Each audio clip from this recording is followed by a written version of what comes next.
Okay. Now, here we kind of review the one-dimensional motion, how to describe the one-dimensional motion. Okay, so kinematic quantities, acceleration, velocity, position, and the kinematic equations, the four kinematic equations to connect these quantities. And we are, of course, we are going to start with a two-dimensional, three-dimensional problem. So let's look at the essential difference between one-dimensional and higher dimensions problem. Okay, so here we introduce the scalar and vector. By definition, scalar is a quantity without direction, and vector describes a quantity as both direction and the magnitude. Okay, so if some quantity, you can describe by how large it is. It's scalar.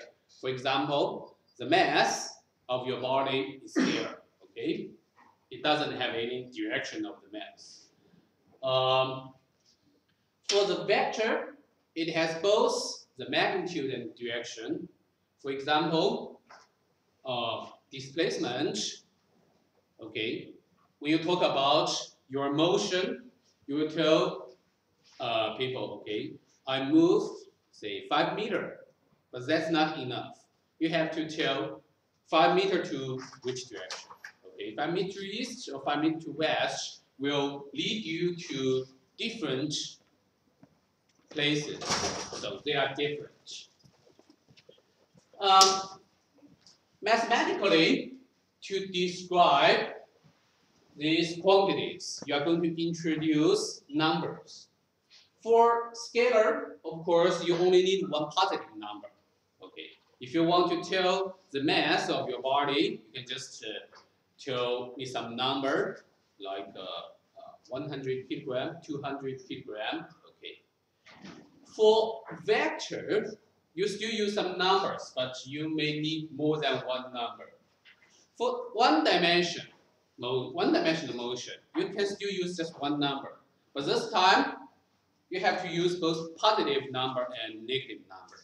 Okay, because for one dimension quantity, it can have two directions, either positive or negative, like this. Okay, so you have only two possible directions.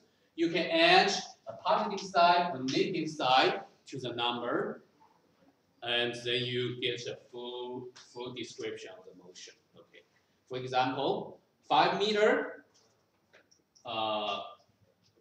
per second, or negative 5 meters per second. Okay, with the positive and negative side, it's quite clear which direction you're talking about, either to this direction or this direction. Okay. For two-dimensional vector, if you have a motion, say on this plane, so it can be in any direction, like this direction, this direction, this direction. So to describe the direction, you have to introduce another number in addition to the number of magnitude. Okay? So the number can be introduced by a different way. The most straightforward way is to introduce the orientation angle. For example, if you have a vector in arbitrary vector, okay, like this. One number you have to use is the magnitude, the length of the vector, okay, magnitude.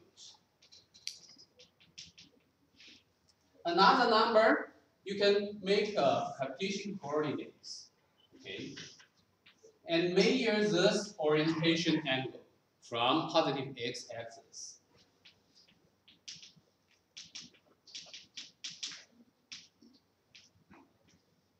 Okay?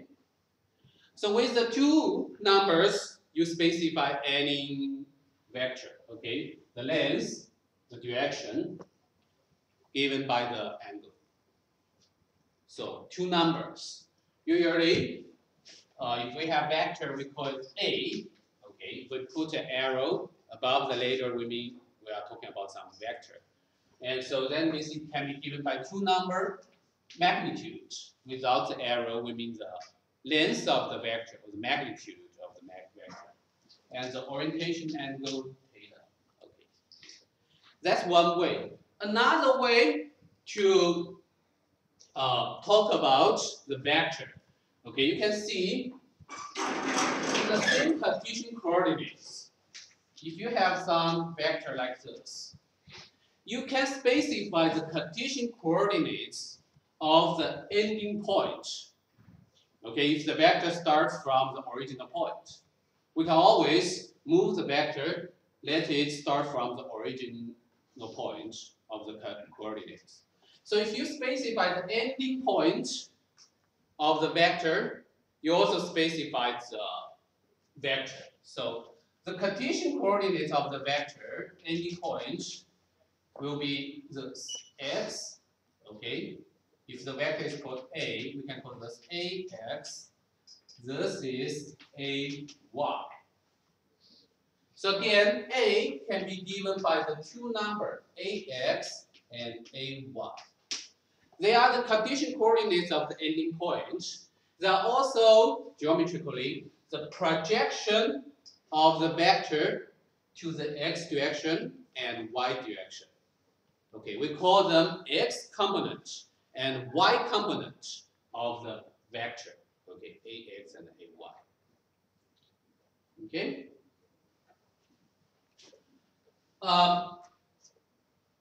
So you can see they share the same thing. If this is a two-dimensional vector, you always need a pair of two numbers to specify it because two dimension. Okay. Here you use A and theta. Here you use AX and AY. If you have three-dimensional vector, then you have to use three numbers. Okay. In Cartesian coordinates, of course, will be AX, AY, AZ. Otherwise, you need to introduce another angle to specify the solid angle instead of the planar angle. Okay. The two set of description in terms of magnitude and orientation angle, or in terms of x component, y component, there is some transformation relationship between them. You can transform from one set of coordinates to another set of coordinates. This is, in fact, I think you have learned this in your math class. That's the coordinates transformation between the Cartesian coordinates and what do we call this? Polar coordinates, right? Okay, remember that. So here I give you the transformation rule. So it says that if you know A and theta, if you know the magnitude and orientation angle, if you want to calculate the components AX and AY, the rule will be AX equals to A multiplied by cosine theta. AY equals to A multiplied by sine theta. Okay? And if you know AX and AY, you want to calculate magnitude and theta. Then it will be A equals to square root of AX squared plus AY squared. And theta equals to inverse tangent function of AY over AX. Okay? This is, you can easily prove them with trigonometry. Okay, if you look at this triangle,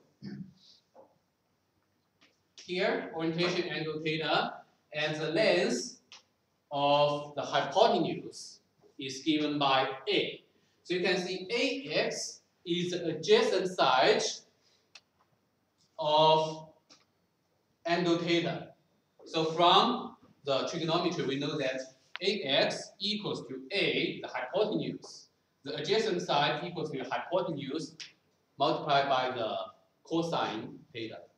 And this is AY, right? If this is AY, you transpose this to here. This is also AY. AY is the opposite side of the orientation angle theta. So AY equals to hypotenuse multiplied by sine theta, right? Okay, do you remember this trigonometrical relationship? Okay, you can review it if you forget. And then these two, of course, you can see where does this come from? Pythagorean theorem, right? In this case, if you already know ax and ay, that means you want to calculate the magnitude, which is the hypotenuse of this triangle. So hypotenuse squared equals to this squared and plus this squared. So a equals square root of the summation of two squares. And again, angle theta can be calculated by the inverse trigonometric function, because if you try to calculate the tangent theta of this one, by definition, it will be adjacent side AY divided by the opposite side AY divided by adjacent side AX. So theta will be inverse tangent function of AY over AX. Okay? So here,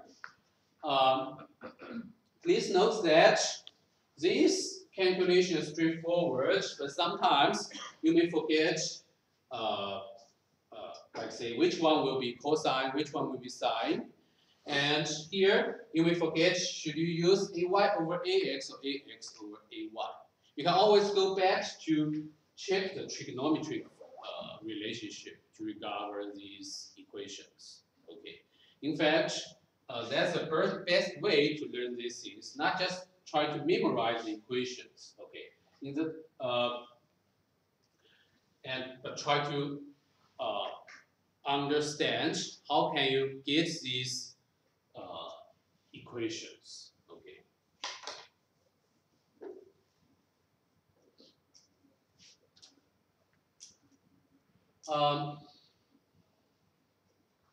In fact, okay, after you learn many stuff in the physics, like we have learned so far, we still use many of those fundamental equations, but I cannot remember them because there are too many equations you have to use in the physics studies. So whenever I have to use, if I cannot memorize them correctly, I just derive it from the beginning to see if it's correct. Okay? So that's a vector